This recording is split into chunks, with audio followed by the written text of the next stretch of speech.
So now we've fitted our UniTacho repair kit to this RVC tachometer, I thought it would be good to see how it performs on our test rig.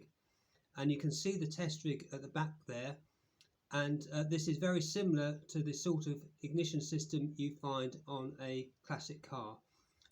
It's got an ignition coil here, and it's got a spark plug here, and the only real difference is that the speed is controlled electronically so that we can exactly set the RPM.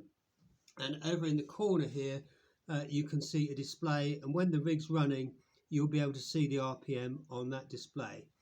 So I'm going to start it up now. You'll be able to hear the sparks from the ignition coil in the background, and I'm going to set it to the various calibration points and see how well the tacho performs.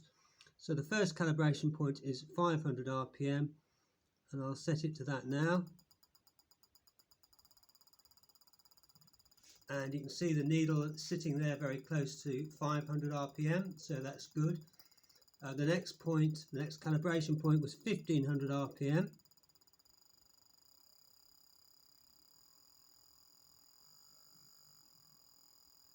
I'll just set that now, there we are.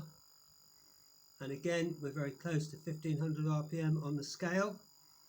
The next point was 3000 RPM.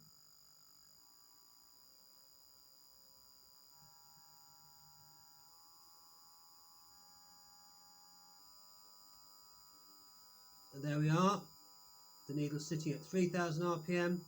And then the final point I'm going to set is 5000 RPM. Now it's moving in stages now because I'm setting the RPM in stages, but it will actually move very smoothly if I move the knob smoothly. And we can see there we're now at 5000 RPM, and I'd say the needle's just sitting a fraction over 5000, but overall quite a nice result there. And if I just move it smoothly, you can see that the needle does move nice and smoothly. So I think that's quite a pleasing result from fitting our UniTacho repair kit, and thank you for watching.